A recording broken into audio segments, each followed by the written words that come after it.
like shooting people. Okay, well, maybe I should rephrase that. I like killing people. No, that doesn't sound right either.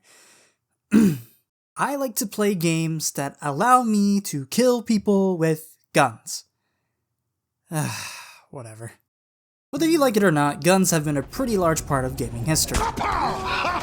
From Doom, Half-Life, Call of Duty, Fortnite, the list goes on. But as with all things in history, some of these guns in particular stand out amongst the rest. So what makes some of these guns lame, and others have names to be famed? Well, everyone has their own criteria, but I think I can shed some light on at least a couple of them.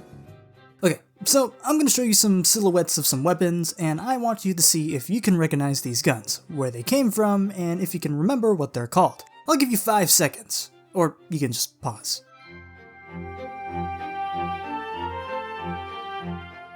Hope you got at least one right, because in order, this is the scatter gun from Team Fortress 2, the gravity gun from Half-Life 2, and the ray gun from Call of Duty World at War. Besides nostalgia, a part of what made these weapons great and memorable is that all the weapons have a unique design, and based on silhouette alone, it's pretty easy to spot one out. But great weapon designs aren't always the ones that are the most known. Take the L-Star, my favorite weapon from Titanfall 2. In-game, it's an energy LMG, and I think the model really fits with that. You've got the heatsink, compact yet heavy frame, and plus it's a bullpup gun. That automatically earns it bonus points, at least in my eyes. You've also got the ammo counter to match with the futuristic setting, and while it's not too flashy, the default camo serves its purpose just fine. But let's head over to the other side of the spectrum where the gun designs kind of suck. Whether they're impractical, awkward looking, or just plain ugly, it can be surprising to see what people can come up with. For example, here we have a rifle from Honkai Star Rail, specifically Bronya's. Look, I'm all for having a bayonet on your gun, but why in God's name do you have a second blade that obstructs your sights? And before you argue, well, it kinda looks like a ceremonial rifle, she uses this thing for lethal combat. Up next, we have the assault rifle from Fallout 4. Yep, this fucking meaty monstrosity is apparently an assault rifle. Okay, but Fallout 4 takes place in a nuclear future, dude. Of course it's gonna look different.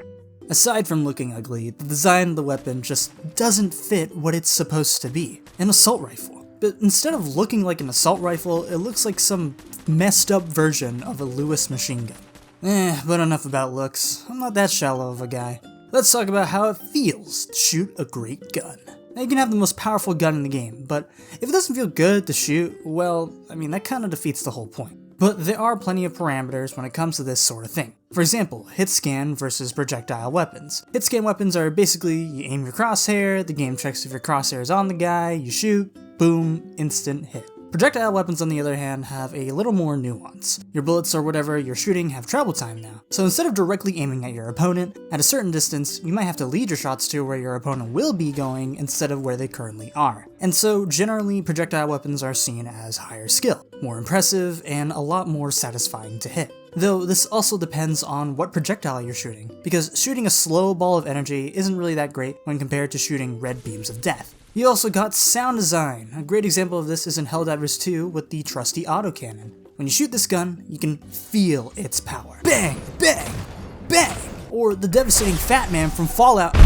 And finally, we've got something a little more on the nose.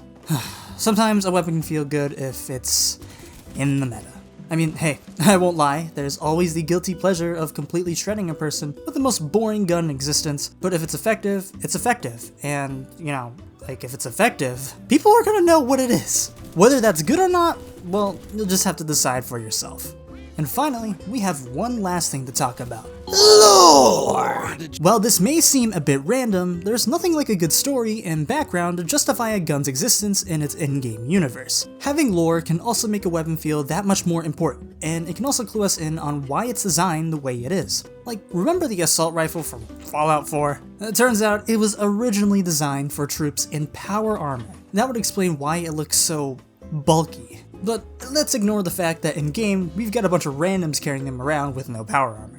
Another weapon that I really like is the Sentinel from Apex Legends. You'd think a regular old bolt-action sniper wouldn't have that much lore behind it, but surprisingly, it does. Straight from the wiki, The Sentinel is a bolt-action sniper rifle, effective at medium to long range and retrofitted to solve a unique problem. Snipers for the Frontier Militia acted as linchpins in many of the Titan War's initial conflicts, but their effectiveness was undercut by the mass mobilization of Titans by the IMC. Militia snipers realized that if they could destroy a Titan's energy shield, this would create an opportunity for ground troops to do significant damage to the chassis. The result of these efforts, the Sentinel, was outfitted with a charge port that allowed projectiles to be energized and interfere with energy shields on impact. It would ultimately fall out of favor in Titan warfare, replaced by the heavy-hitting charge rifle, but it remains a destructive force against a variety of targets at distance. This is cool. Not only does it explain the charging mechanic, which is a thing you can do by the way in the game, but it also ties in more of the in-game universe, like the Titan Wars, the charge rifle, and the militia.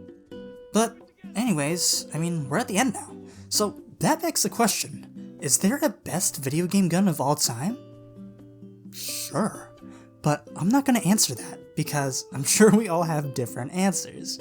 Anyways, join the Discord, link in the description, see ya!